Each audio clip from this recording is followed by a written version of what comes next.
Very good afternoon all of you.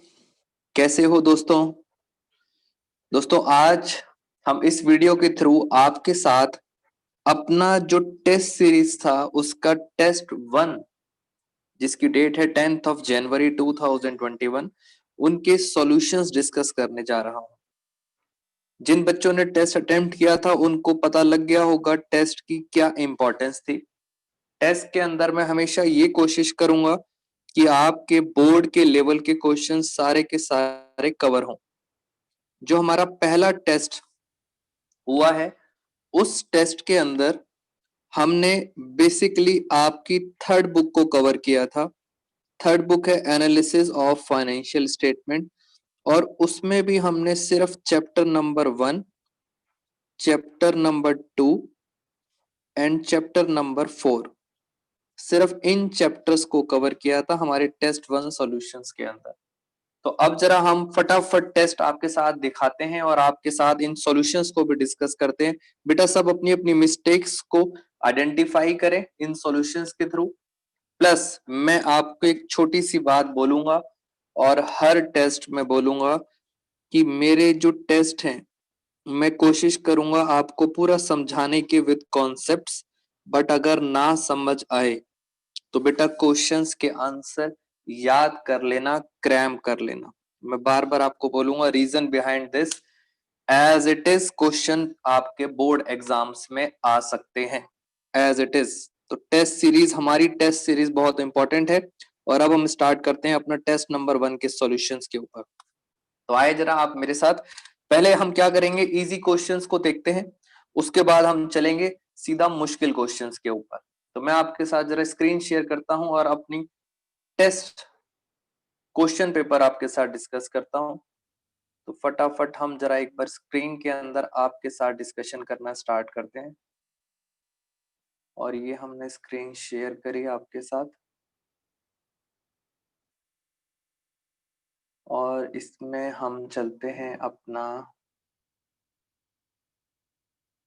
आ जाओ यहाँ पे आ जाओ। और ये मैंने आपके साथ फटाफट अपना गूगल का जो हमारा फॉर्म है टेस्ट का वो मैं आपके साथ ओपन करने जा रहा हूं।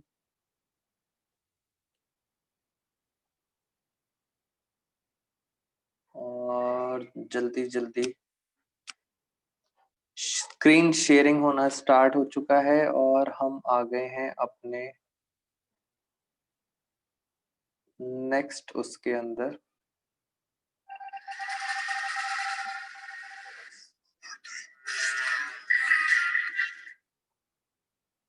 हाँ ये नहीं है दोस्तों, ये टेस्ट नहीं है, टेस्ट कुछ और था। यहाँ चलते हैं अपना गूगल पे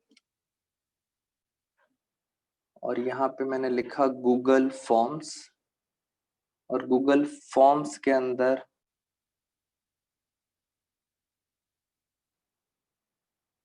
इसमें हमारा टेस्ट पेपर भी आ रहा होगा। गो टू गूगल फॉर्म्स और अब हम देखते हैं जरा अपना रीसेंट जो हमारा टेस्ट था एनालिसिस 1 का। ये आपके साथ दोस्तों क्वेश्चन आ गया है। क्वेश्चन पेपर आपकी स्क्रीन पे होगा। इसको हम क्या करते हैं, जरा आगे चलते हैं।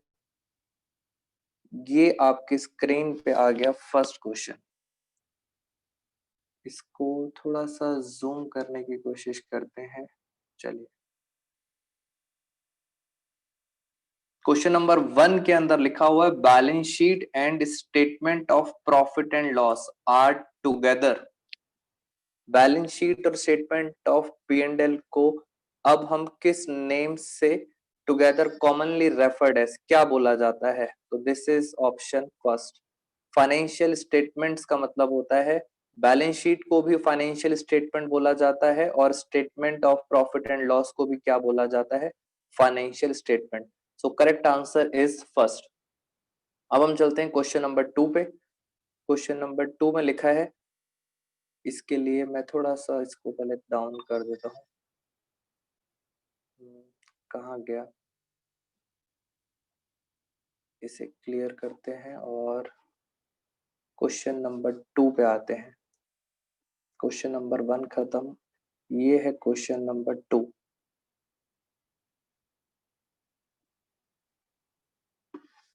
क्वेश्चन नंबर 2 और उसके बाद क्वेश्चन नंबर 3 भी मैं आपके साथ, हाँ अब हमारी स्क्रीन पे एकदम क्लियर है, आपके सामने दो दो क्वेश्चंस आ रहे हैं, क्वेश्चन नंबर 2 और क्वेश्चन नंबर 3। तो पहले चलते हैं, क्वेश्चन में लिखा है analysis of financial statements can be conducted by, यानी क्वेश्चन में ये है कि जो आप एनालिसिस करते हो फाइनेंशियल स्टेटमेंट का एनालिसिस, वो आप किस किस तरह से कंडक्ट कर सकते हो। कैश फ्लो स्टेटमेंट भी एक एनालिसिस करने का टूल है, कॉमन साइज स्टेटमेंट भी और कंपैरेटिव भी, ये सारे के सारे ही क्या है, हमारे टूल्स हैं। तो इसका एक डिफरेंट क्वेश्चंस भी आपका बन सकता है, ये डिफरेंट क्वेश्चन आप याद रखना। इस क्वेश्चन को हम बोल सकते हैं दीज आर टूल्स, ये हमारे क्या हैं, ये हमारे टूल्स हैं। किस चीज के टूल्स हैं, एनालिसिस ऑफ फाइनेंशियल स्टेटमेंट। तो ये डिफरेंट क्वेश्चन है, आपने टेस्ट सीरीज के क्वेश्चंस को बहुत ध्यान से समझना है और उनको याद भी करना है। तो these all are tools of analysis of financial statement. Moving to next question, question number 3, which is not a limitation.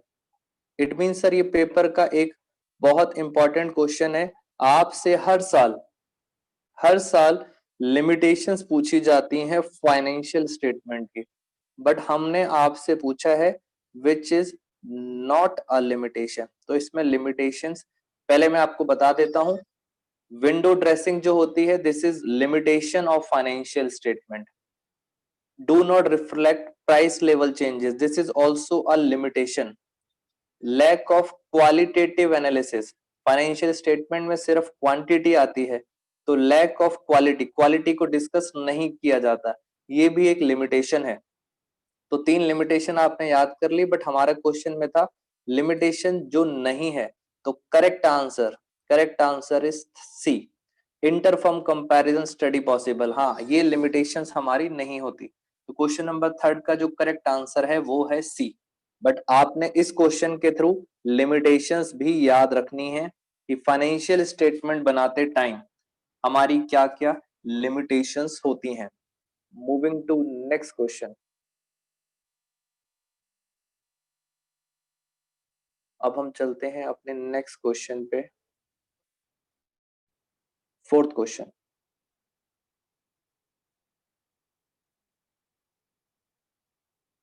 ये आ गया फोर्थ, पार्टीज इंटरेस्टेड। आते हैं जरा इसके अंदर भी, parties interested in financial statement, कहते हैं आपकी जो फाइनेंशियल स्टेटमेंट है उसमें किस किस का इंटरेस्ट होता है। मैंने अभी अभी बताया था फाइनेंशियल स्टेटमेंट का मतलब होता है balance sheet, profit and loss, ये सारे कैश फ्लो स्टेटमेंट और notes to accounts, these are called financial statements. और उसमें कौन कौन इंटरेस्टेड होता है, उसमें डिबेंचर होल्डर्स का भी इंटरेस्ट होता है, बिकॉज उन्हें इंटरेस्ट मिलता है, शेयर होल्डर्स को डिविडेंड मिलता है, इन्वेस्टर्स देखना चाहते हैं कि आपकी कंपनी कैसी है। इट मीन्स सबका इंटरेस्ट होता है। तो correct answer is all, this is the correct answer. Question number 4 is C. Next, ये बहुत अच्छा क्वेश्चन है, क्वेश्चन नंबर 5, कह रहे comparative statement is also called. पहले तो मैं आपको बता दूं, हम जब भी कंपैरिजन करते हैं तो हम 2 साल में कंपैरिजन करते हैं। एक होता है हमारा करंट ईयर, और इसको हम कंपेयर करते हैं, किससे करते हैं, प्रीवियस ईयर के। ये हमारा कंपैरिजन होता है। whenever we do comparison in 2 years और मोर देन 2 years, मेरे साथ साथ समझे, जब भी हम कंपैरिजन 2 साल में करते हैं या मोर देन 2 years में कंपैरिजन करते हैं, उसे बोला जाता है हॉरिजॉन्टल एनालिसिस।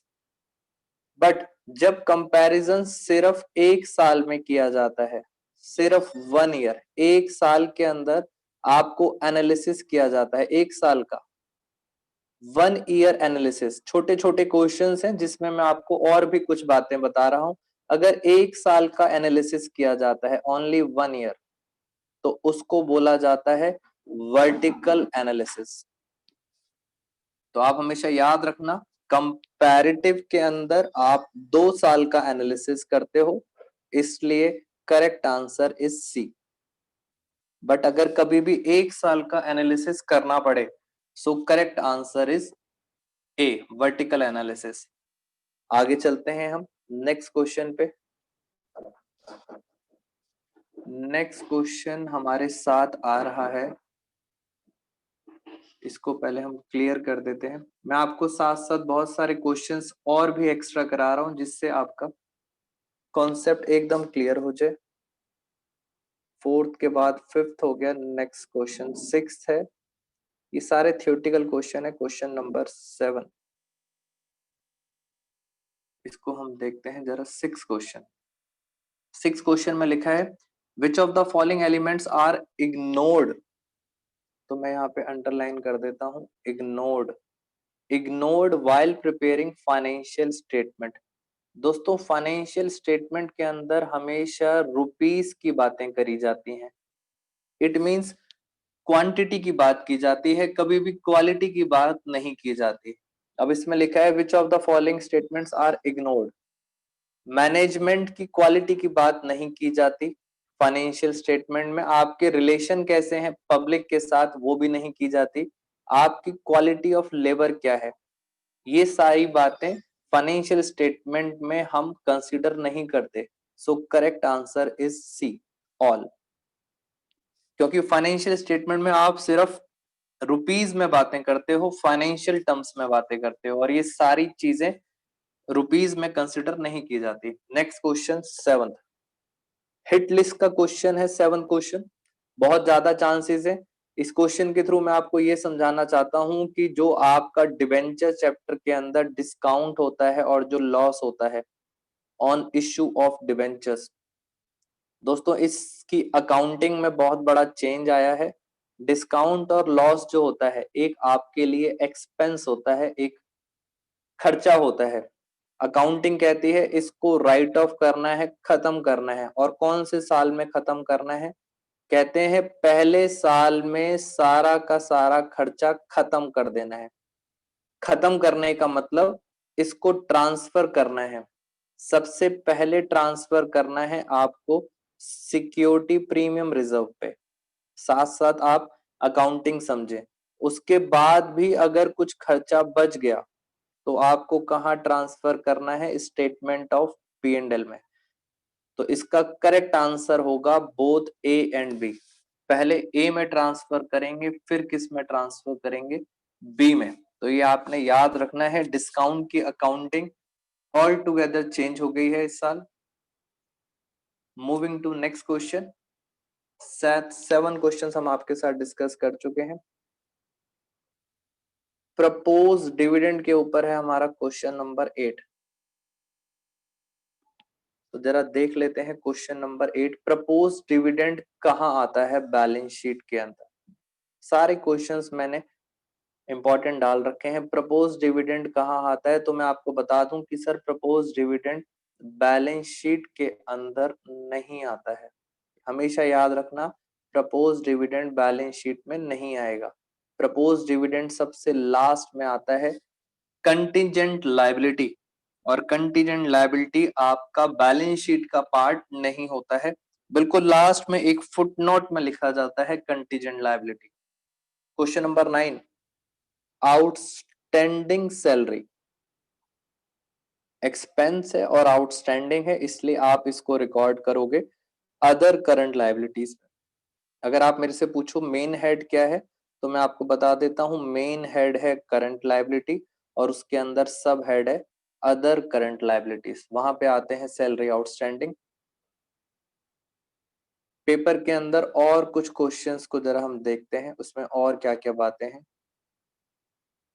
हम चलते हैं अब क्वेश्चन नंबर 10 पे और क्वेश्चन नंबर 11। आए जरा साथ साथ इनको भी कंसीडर कर लें जरा। क्वेश्चन नंबर 10 और क्वेश्चन नंबर 11। क्वेश्चन नंबर 10 में लिखा है under which of the following head and sub head forfeited share account. Forfeited share कहाँ आता है बैलेंस शीट के अंदर? फोरफिटेड शेयर कहाँ आता है? तो इसका करेक्ट आंसर है बी।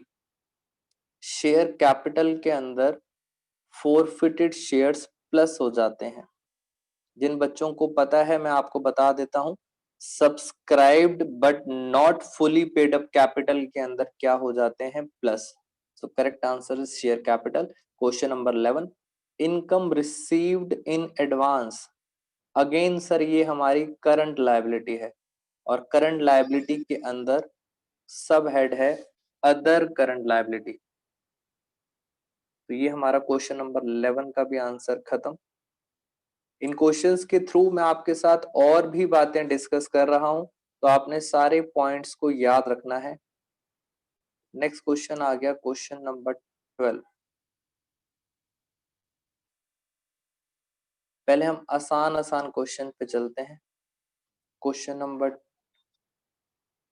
पहले 12, चलिए मैं आपको साथ साथ क्वेश्चन नंबर 12 और क्वेश्चन नंबर 13 ये दोनों क्वेश्चंस मैं आपके साथ डिस्कस कर लेता हूं। क्वेश्चन 12 ये रहा और क्वेश्चन 13 ये रहा। इनकी जो फिगर्स हैं जरा मैं उनको अपने साथ साथ कॉपी पे लिख लूं जिससे आपके लिए इजी हो जाएगा। क्वेश्चन नंबर 12, क्वेश्चन नंबर 12 में लिखा है करंट रेशो। मैं अपने साथ साथ यहाँ कॉपी पे लिखना स्टार्ट करता हूँ। तो first question I am going to discuss with you question number 12, क्योंकि थोड़ा सा प्रैक्टिकल क्वेश्चन है। करंट रेशो दे रखी है 2:1। तो मैंने करंट रेशो का फॉर्मूला लिखा। करंट रेशो का फॉर्मूला होता है करंट एसेट्स अपॉन में करंट लायबिलिटी। करंट रेशो दे रखी है 2:1 एंड करंट असेट्स हैं 82,000। तो आपको क्या निकालनी है? करंट लायबिलिटी निकालनी है। तो करंट लायबिलिटी का जो आंसर आने वाला है वो आ जाएगा आपका 41,000। ये इसका करेक्ट आंसर है। अभी मैं आपको कॉपी में अपनी स्कोर क्लियर कर देता हूँ।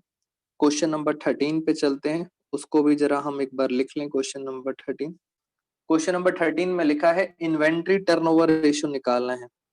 तो पहले तो आपको ये पता होना चाहिए कि इन्वेंट्री टर्नओवर रेशियो का फॉर्मूला क्या होता है। इन्वेंट्री का मतलब होता है स्टॉक। इट मींस इसका फॉर्मूला होता है कॉस्ट ऑफ गुड सोल्ड, जिसका अब नाम हो चुका है cost of revenue from operation upon में एवरेज स्टॉक, और स्टॉक को बोला जाता है इन्वेंट्री। ये इनका फॉर्मूला हो गया। ओपनिंग और क्लोजिंग दे रखा है। फिगर्स में लिख लेता हूं मैं यहाँ पे क्या क्या दे रखा है। ओपनिंग स्टॉक दे रखा है आपके पास 20,000। क्लोजिंग स्टॉक है आपके पास 60,000 और परचेजेस हैं आपके पास 1,60,000। तो ये हमें इंफॉर्मेशन दे रखी है। मैं वैसे बता देता हूँ आपको, इसका करेक्ट आंसर है 3 टाइम्स। क्वेश्चन नंबर 13 का करेक्ट आंसर है 3 टाइम्स। बट हम चलते हैं जरा अपनी स्क्रीन पे एक बारी, मैं आपके साथ इनके सॉल्यूशंस डिस्कस कर लेता हूँ। स्टॉप शेयर करते हैं और आपके साथ हम आ गए हैं अपनी आंसर कॉपी पे। क्वेश्चन आपके सामने है। इन दोनों क्वेश्चंस को जरा एक बार हम समझ लेते हैं इसमें क्या क्या लिखा हुआ है। पहले चलते हैं क्वेश्चन नंबर 12 में। करंट रेशियो का फॉर्मूला था करंट असेट्स अपॉन में करंट लायबिलिटी। मैंने सिर्फ रेशियो लिखी और करंट असेट्स लिखी। क्वेश्चन में लिखा है करंट लायबिलिटी निकालनी है। क्रॉस मल्टीप्लाई करेंगे तो करंट लायबिलिटी आ जाएगी 82,000।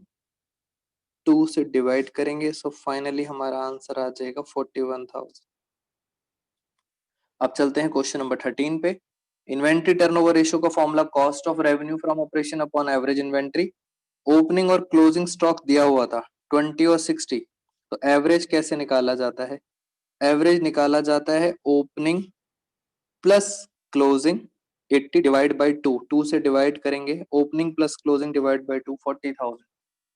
और सर अब आता है cost of revenue from operation. तो cost of revenue from operation कैसे निकाला जाता है? इसका एक फॉर्मूला होता है ओपनिंग इन्वेंट्री, मैं शॉर्ट में लिख रहा हूं, plus purchases plus direct expenses minus closing inventory. तो ये मैंने आपको फॉर्मूला भी लिख दिया। जिन बच्चों को नहीं पता फॉर्मूला, मैंने आपको बता दिया कॉस्ट का फॉर्मूला क्या होता है। अब वैल्यूज डाल देते हैं। 20,000 ओपनिंग है, परचेजेस हैं 1,60,000, डायरेक्ट एक्सपेंसेस नहीं थे और क्लोजिंग इन्वेंट्री है 60,000। तो अगर देखा जाए तो फाइनली आपके पास जो कॉस्ट है, cost of revenue from operation, जिसको बोला जाता है कॉस्ट ऑफ गुड्स सोल्ड, ये है 1,20,000। मैंने यहाँ पे लिख दिया 1,20,000। Hence answer always comes in times. Turnover ratio का आंसर हमेशा किस में आता है?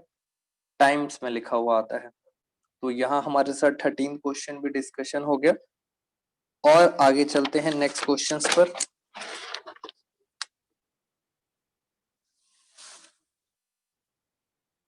फिर वापस आते हैं, जरा अपनी स्क्रीन शेयरिंग करते हैं आपके साथ।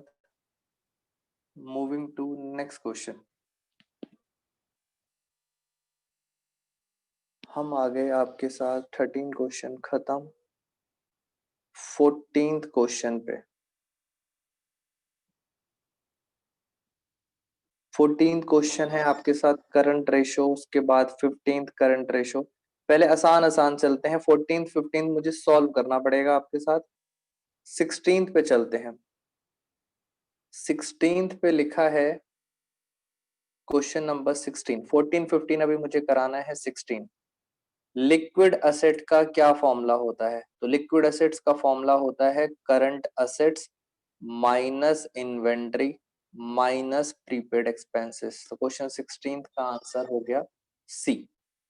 अब हम चलते हैं क्वेश्चन नंबर, अभी तक हमारे पास 14 और 15 पेंडिंग है। पहले आसान आसान क्वेश्चन कर लें फिर वापस आएंगे। नेक्स्ट क्वेश्चन है आपके साथ 17। 17 क्वेश्चन के अंदर जो सीखने वाली बात है वो आपको ये पता होना चाहिए कि सर फाइनेंस्ड कॉस्ट क्या होती है। जब हम प्रॉफिट एंड लॉस स्टेटमेंट बनाते हैं तो उसके अंदर फाइनेंस कॉस्ट का क्या मतलब है। पहले तो फाइनेंस कॉस्ट का मतलब होता है जब आप किसी से उधार लेते हो in the form of loan, debentures, किसी से भी उधार लेते हो, उसके ऊपर जब आप कुछ कॉस्ट इनकर्ड करते हो। कॉस्ट का मतलब हो गया इंटरेस्ट जब आप देते हो, उसे कहा जाता है फाइनेंस कॉस्ट। जैसे sir interest paid on public deposits, ये भी फाइनेंस कॉस्ट है। Interest paid on debentures, loss on issue of debentures, ये सारे क्या है? Finance cost. बट हमारे क्वेश्चन में था not a part of finance cost, hence correct answer is bank charges. हमेशा याद रखना, बैंक चार्जेस बैंक अपनी सर्विसेज देता है उसके बदले चार्ज करता है। तो बैंक चार्जेस फाइनेंस कॉस्ट नहीं है। फाइनेंस कॉस्ट होती है उधार लेने की कॉस्ट। तो हमारे साथ 17th भी खत्म।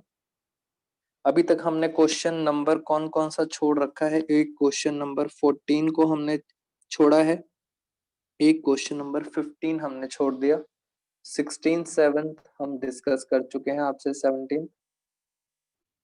अब चलते हैं और आगे क्वेश्चंस पे। 18th अभी हम छोड़ देते हैं। क्वेश्चन नंबर 19, तो 18th हम छोड़ देते हैं और देखते हैं सर इसके अंदर और भी क्या आसान आसान से कोई क्वेश्चन है। हाँ, 19th भी अभी छोड़ देते हैं।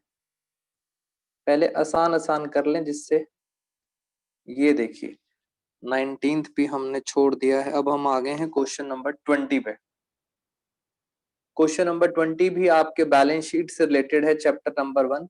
कह रहे हैं क्वेश्चन नंबर 20 में बैलेंस शीट का जो फॉर्मेट है, आपके सामने जो बैलेंस शीट दी हुई है उसका जो फॉर्मेट दिया हुआ है आपको, वो फॉर्मेट कहाँ दिया हुआ है? तो वो फॉर्मेट दिया है शेड्यूल 3 में।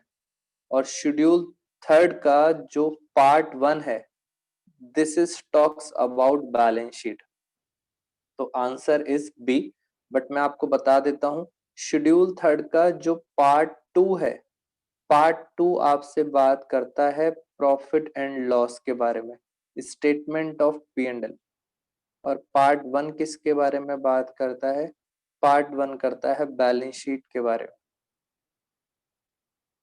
बेटा पार्ट 3 किसके बारे में बात करता है, टेबल ए किसके बारे में बात करता है, ये आपके कोर्स का पार्ट नहीं है, इसलिए मैं आपके साथ डिस्कशन नहीं कर रहा।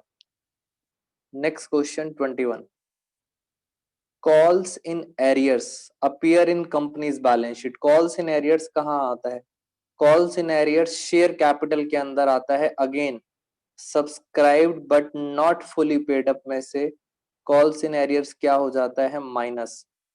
आता कहाँ है, शेयर कैपिटल के अंदर, और इसके अंदर subscribed but not fully paid up के अंदर माइनस होता है। मूविंग टू नेक्स्ट क्वेश्चंस, देखते हैं सर, अभी कुछ क्वेश्चंस प्रैक्टिकली छोड़ रखे हैं और आगे चलते हैं।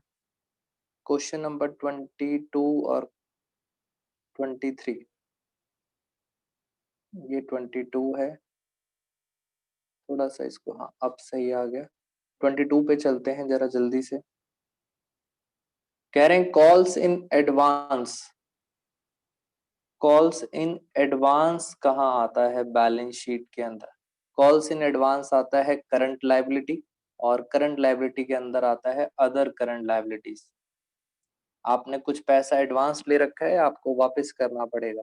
सारे क्वेश्चंस इंपॉर्टेंट हैं। अनक्लेम्ड डिविडेंड, अभी तक डिविडेंड आपने पे नहीं किया है, अनक्लेम्ड डिविडेंड ये कहाँ जाएगा, अनक्लेम्ड डिविडेंड कहाँ जाता है, this is also goes to other current liabilities. इतने सारे क्वेश्चंस मैंने अदर करंट लायबिलिटीज के डाले हैं, उसके पीछे रीजन ये है, आप बच्चों को अदर करंट लायबिलिटीज के सारे पॉइंट्स याद होने चाहिए। एग्जाम में कंफर्म होता है अदर करंट लायबिलिटी का क्वेश्चन आएगा ही आएगा। और आगे चलते हैं जरा,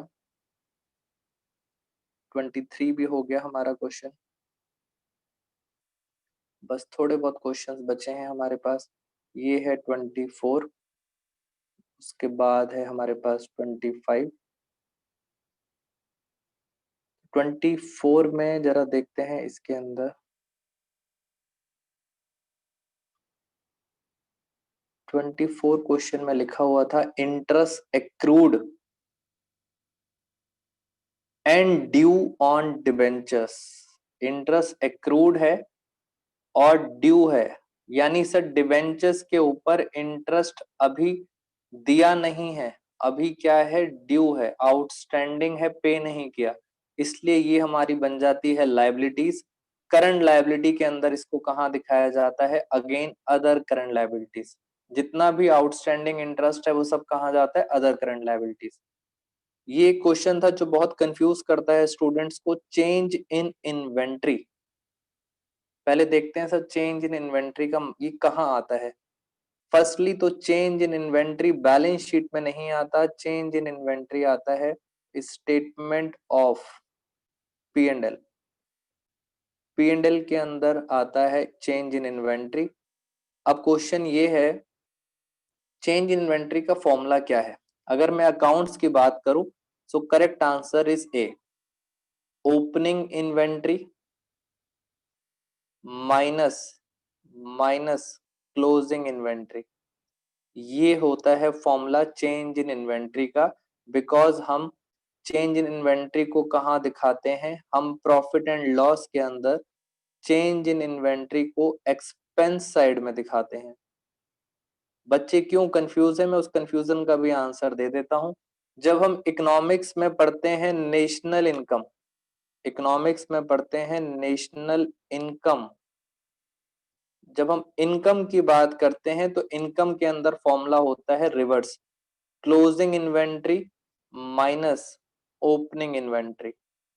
तो इनकम के अंदर फॉर्मूला क्लोजिंग माइनस ओपनिंग होता है, बट अकाउंट्स के अंदर हम एक्सपेंस साइड पढ़ते हैं, hence correct answer is opening minus closing. तो कंफ्यूज नहीं होना आपने इकोनॉमिक्स और अकाउंट्स के अंदर। Moving to next question,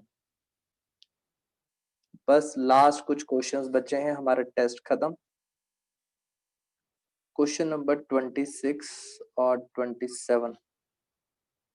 question number 26 में लिखा है under which heading bills discounted but not yet matured आपके पास एक बीआर है जो आपने डिस्काउंट कराया था बैंक से but not yet matured, again this is a contingent liability. ये बैलेंस शीट में नहीं आती, ये बैलेंस शीट के लास्ट में एक फुटनोट आता है जिसको हम बोलते हैं कंटीजेंट लायबिलिटी। ऐसे ही मैंने अभी एक टॉपिक और बताया था आपको, प्रपोज डिविडेंड, ये दोनों ही कहाँ आते हैं, कंटीजेंट लायबिलिटी। और जरा आगे देखते हैं इसमें। अब हमारे साथ 27 लास्ट क्वेश्चन बचा है और फिर हम चलते हैं अपने प्रैक्टिकल क्वेश्चंस में। 27 के अंदर यहाँ क्लियरली लिखा हुआ है which of the following items is shown under sub heading. सब हेडिंग कौन सी है, अदर करंट लायबिलिटीज। बार बार फोकस रहा है अदर करंट लायबिलिटीज के ऊपर। अदर करंट लायबिलिटीज में क्या आता है, इन्वेस्टमेंट आती है नॉन करंट असेट्स के अंदर, रिजर्व फंड आता है रिजर्व एंड सरप्लस के अंदर, लाइव स्टॉक आता है नॉन करंट असेट्स के अंदर। तो बचा क्या, करंट मैच्योरिटीज ऑफ लॉन्ग टर्म डेब्ट, सबसे इंपॉर्टेंट पॉइंट है और इसका करेक्ट आंसर है सी। अब कुछ बच्चों के दिमाग में चल रहा होगा सर ये होता क्या है, करंट मैच्योरिटीज ऑफ लॉन्ग टर्म डेब्ट। दोस्तों मैंने अपनी क्लास में इस पॉइंट पे स्पेशल फोकस किया था, करंट मैच्योरिटीज ऑफ लॉन्ग टर्म डेब्ट क्या होता है। डिटेल के लिए हम अभी नहीं डिस्कस करेंगे, आप मुझे मैसेज कर सकते हैं, हम इस डाउट को मैसेज के थ्रू लेंगे आपके साथ। सो क्वेश्चन नंबर 27 का आंसर है सी। अब लास्ट कुछ क्वेश्चंस रह गए हैं प्रैक्टिकल क्वेश्चंस, उनको देख लेते हैं। वहां बच्चों को डाउट्स थे। हमारे क्वेश्चंस कौन कौन से रह गए हैं, 14, 15, 18, 19, आए जरा मेरे साथ।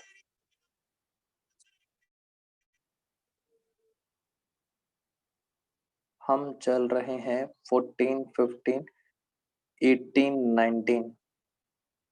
पहले मैं आपको 19th क्वेश्चन कराता हूं जरा। 19th क्वेश्चन के अंदर फिगर्स लिख लेते हैं जरा, इसकी फिगर्स क्या है।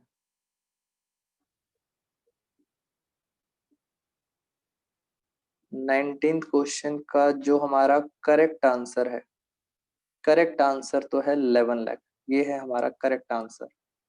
मैं जरा एक बारी, करेक्ट आंसर मैंने आपको बता दिया 11 लाख है। जरा अब हम इसके क्वेश्चन पे आ जाते हैं। क्वेश्चन में लिखा है calculate non current assets from the following share capital. मैं एक बैलेंस शीट बना देता हूं यहाँ पे। शेयर कैपिटल है 7 लाख, रिजर्व है 3 लाख, करंट असेट्स है 1,50,000 एंड प्रोप्राइटरी रेशियो है 0.8:1। चलो फिगर्स मुझे याद है, मैं आंसर्स पे आ जाता हूँ जरा आपके साथ। दोस्तों क्वेश्चन नंबर 19 और मैं आपके साथ एक बैलेंस शीट बना रहा हूं। This is the only way, easiest way how to solve questions. Balance sheet के अंदर आप देख सकते हैं यहाँ पे था शेयर कैपिटल, उसके बाद आपको दिया हुआ था रिजर्व एंड सरप्लस, फिर आपको यहाँ पे आती हैं नॉन करंट असेट्स और यहाँ आती हैं करंट असेट्स। और भी बहुत कुछ आता है बैलेंस शीट के अंदर, जैसे यहाँ पे नॉन करंट लायबिलिटीज भी आती हैं, करंट लायबिलिटीज भी आती हैं, बहुत कुछ आता है। हम काम की बात करते हैं यहाँ पे। यहाँ पे करंट असेट्स दे रखे थे 1,50,000 और नीचे दिया हुआ था प्रोप्राइटरी रेशो। प्रोप्राइटरी रेशो का फॉर्मूला क्या होता है, प्रोप्राइटरी रेशो का फॉर्मूला होता है शेयर होल्डर फंड अपॉन में टोटल असेट्स, ये था फॉर्मूला। और प्रोप्राइटरी रेशो आपको क्वेश्चन में गिवन है 0.8 अपॉन में 1। शेयर होल्डर फंड का मतलब होता है ये share capital and reserve and surplus. अब जहां तक एक बार फिगर्स में थोड़ा सा कंफ्यूज हो गए, एक बार फिगर्स देख लेते हैं क्या है फिगर्स आपकी। क्वेश्चन में आते हैं एक बारी। क्वेश्चन में था शेयर कैपिटल है 7 लाख, तो शेयर कैपिटल है 7 lakh and reserve and surplus है 3 लाख। ये है क्वेश्चन की। वापस आते हैं जरा आपके साथ। तो मैंने फिगर्स लिख दी 7 लाख और 3 लाख। तो शेयर होल्डर फंड आपके पास कितना आ गया 10 लाख। बस फॉर्मूले में पुट करेंगे, अब क्या आ जाएगा total assets, cross multiply hence total assets. Total assets हो गया आपका 12,50,000। इट मीन्स अगर इसको हम डिवाइड करेंगे उधर जाएगा, क्रॉस मल्टीप्लाई करेंगे तो टोटल एसेट्स आ गया 12,50,000। क्वेश्चन में आपसे टोटल एसेट्स नहीं पूछा गया था, क्वेश्चन में पूछा गया था कैलकुलेट। ध्यान से बच्चों ने ये बहुत कॉमन मिस्टेक करी है, नॉन करंट एसेट्स पूछा गया था। तो 12,50 में से एक 1.5 लाख के तो करंट एसेट्स हैं, यानी सर करेक्ट आंसर है 11 लाख। ये है हमारा correct answer, non current assets. Question number 19 खत्म। कुछ और भी क्वेश्चन इसके अंदर बचे हैं। एक क्वेश्चन मैं आपके साथ और डिस्कस करना चाहता हूं। जब भी हम रेशो चैप्टर की बात करते हैं तो रेशो चैप्टर के अंदर अगर हम बुकिश नॉलेज की बात करें तो वो बोलते हैं सॉल्वेंसी रेशो क्या होती है। सॉल्वेंसी रेशियो में भी उन्होंने दो बारे में डिवाइड कर रखा है। ये बुकिश नॉलेज है, शायद आपके कभी काम आ जाए। उन्होंने बोला है लॉन्ग टर्म सॉल्वेंसी रेशियो और दूसरी रेशियो है शॉर्ट टर्म सॉल्वेंसी रेशियो। क्या मतलब है इसका? मतलब शॉर्ट टर्म सॉल्वेंसी रेशियो के अंदर वो आपको कहते हैं कैलकुलेट करंट रेशियो, और बोला जाता है कैलकुलेट लिक्विड रेशियो। तो इसे कहते हैं short term solvency ratio. Long term के अंदर वो आपको बोलते हैं कैलकुलेट डेब्ट equity ratio. Total assets, total assets to डेब्ट रेशियो, मैं शॉर्ट में लिखता जा रहा हूं, टोटल असेट्स टू डेब्ट रेशियो। फिर कहते हैं प्रोप्राइटरी रेशियो। ये कौन सी रेशियो होती हैं? आपकी लॉन्ग टर्म।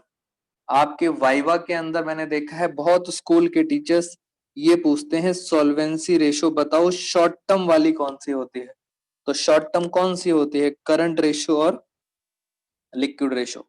अगर लॉन्ग टर्म पूछें तो आपने बताना होता है डेब्ट equity ratio, total assets to डेब्ट रेशियो और प्रोप्राइटरी रेशियो। तो एक हमारा ये क्वेश्चन है। मुझे लगता है ये क्वेश्चन भी हमने आपके साथ डिस्कस किया था। आई थिंक शायद क्वेश्चन नंबर चेक कर लेते हैं, आई थिंक 14th या 15 क्वेश्चन था। आए जरा मेरे साथ साथ फटाफट। हाँ जी, क्वेश्चन नंबर 15 देखते हैं जरा। क्वेश्चन नंबर 15 में लिखा है current ratio is an example of long term solvency ratio. क्या ये लॉन्ग टर्म है? So answer is false. Sir current ratio तो आपकी शॉर्ट टर्म सॉल्वेंसी रेशो होती है। तो ये भी हमारा आंसर इसका क्या निकला? फॉल्स। अब हम चलते हैं 14 हमारा कौन सा खत्म हो गया, 15 भी खत्म हो गया, लास्ट बचा 14th और 18th। बस जरा इन क्वेश्चंस को देख लेते हैं। 14th और 18th बचे हैं हमारे पास। मैं जरा ऊपर चलता हूँ, क्लियर ऑल ड्राइंग्स, और करंट रेशियो रह गया है। और 14th क्वेश्चन में करंट रेशियो दी हुई थी, और 18th के अंदर आपको करंट रेशियो वाला पॉइंट दिया हुआ है। बस ये लास्ट दो क्वेश्चन हैं और हमारा टेस्ट सीरीज खत्म, फर्स्ट टेस्ट के आंसर। अब चलते हैं क्वेश्चन नंबर 14 पे। इन क्वेश्चंस में बच्चों को बहुत डाउट्स रहते हैं, तो जरा आप इन क्वेश्चंस को आराम से समझते हैं, इसलिए इन क्वेश्चंस को मैंने लास्ट में लिया है। क्वेश्चन नंबर 14, करंट रेशियो है 2:1। करंट रेशियो है 2:1। बिल्स पेबल 5,000 डिस्चार्ज, यानी बिल्स पेबल की आपने क्या कर दी? पेमेंट। बस आप बच्चों को ये लाइन समझ आनी चाहिए, सर ये लाइन क्या कहती है। 5,000 के बिल्स थे और आपने बिल्स पेबल क्या कर दिए? डिस्चार्ज कर दिए।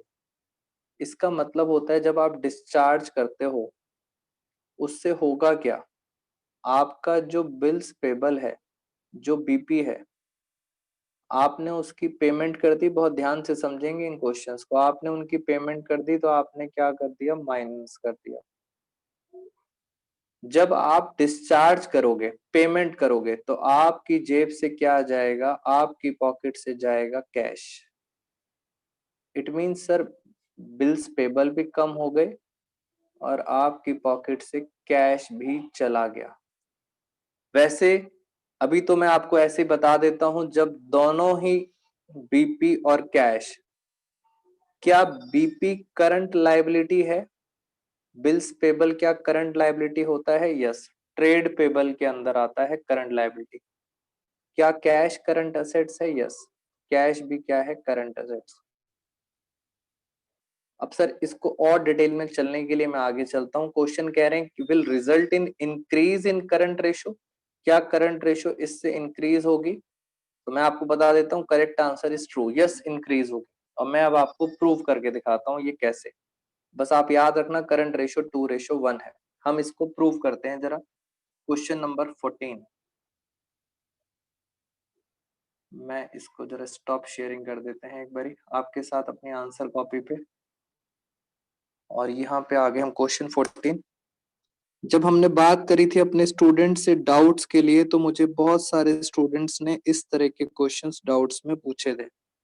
वो क्या है क्वेश्चन, देखते हैं जरा। करंट रेशियो का फॉर्मूला होता है करंट असेट्स अपॉन में करंट लायबिलिटी। ये आपको दे रखी है 2:1। अब आपने क्या करना है, फॉर बेटर अंडरस्टैंडिंग ध्यान से देखो, आप कुछ भी एज्यूम कर लो। ये तो आपको क्वेश्चन में दिया हुआ था, आप क्या कर सकते हैं, 2:1 के हिसाब से इन दोनों को कुछ भी एज्यूम कर लो। बेटा जो आपका मन करे उसे एज्यूम कर लो। जैसे मैंने इसे 40,000 एज्यूम कर लिया और करंट लायबिलिटी को 20,000 एज्यूम कर लिया। अगर मैं इसको डिवाइड करूंगा तो 2:1 ही आएगा। मैंने एक एजम्पशन ले ली। फिर नीचे लिखा था कि जो बिल्स पेबल हैं वो 5,000 के थे और आपने उनको कर दिया डिस्चार्ज। डिस्चार्ज का मतलब होता है आपने पे कर दिया। बस अब आपने इस ट्रांजैक्शन के मुझे दो इफेक्ट्स बताने हैं। वो दो इफेक्ट्स क्या होते हैं, जब बीपी पे करते हैं तो बीपी क्या होता है, 5,000 से बीपी कम हो जाएगा और साथ में क्या कम हो जाएगा, कैश कम हो जाएगा 5,000 से। फिर नेक्स्ट क्वेश्चन, कैश आपका करंट असेट्स है, इसका मतलब ये यहाँ आपको करंट असेट्स को हिट करेगा। बीपी क्या है, बीपी आपकी करंट लायबिलिटी है, यानी सर ये नीचे वाले को हिट करेगा। फाइनली अगर मैं देखूं तो नेट आंसर, करंट असेट्स 40,000 के थे माइनस 5,000, तो कितना आ गया, 35,000। करंट लायबिलिटी पहले थी 20,000, उसमें से भी 5,000 माइनस करेंगे बिल्स पेबल वाले, तो ये आ जाएगा 15,000। और अगर मैं इसको सॉल्व करूं तो ये आ रहा है 5 7 जा 5 3 जा। अगर इसको और सॉल्व करते हैं तो 7/3, 7/3 ये आता है 2.33:1। पहले रेशो थी 2:1, अब हो गई 2.33:1। हेंस आपकी करंट रेशो क्या होगी, इंक्रीज। बच्चों को ऐसे क्वेश्चंस क्यों मुश्किल लगते हैं, उसके पीछे रीजन होता है ये। स्टूडेंट्स ये नहीं समझ पाते कि सर इस ट्रांजैक्शन का डबल इफेक्ट क्या होता है। बस आपने वो डबल इफेक्ट समझना है। बीपी भी कम हो गया, कैश भी कम हो गया। फिर आइडेंटिफाई कर लो क्या ये करंट असेट्स और करंट लायबिलिटीज पे इंपैक्ट डालेंगे, यस।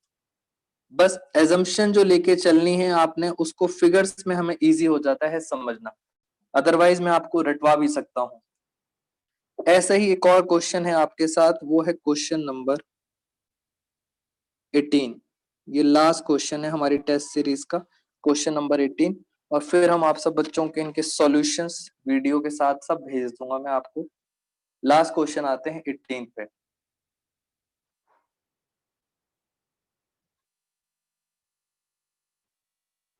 क्वेश्चन नंबर 18 फटाफट देखते हैं सर उसमें क्या लिखा था।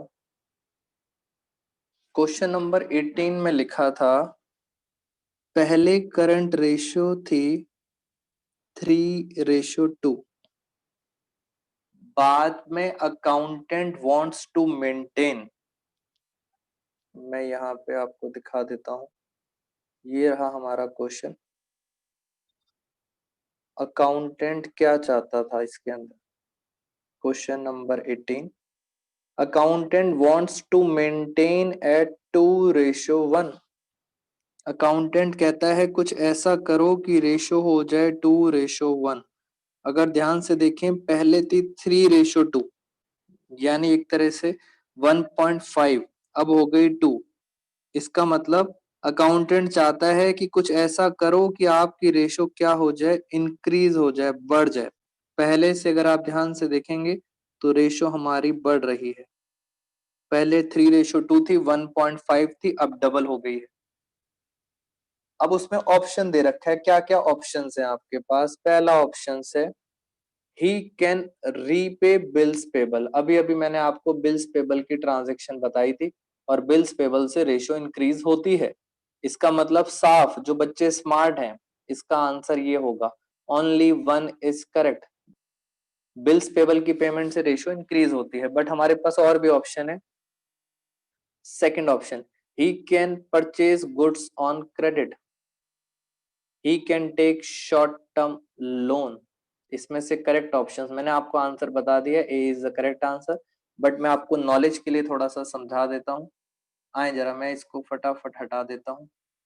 गुड्स लिए हैं क्रेडिट पे और शॉर्ट टर्म लोन लिया है।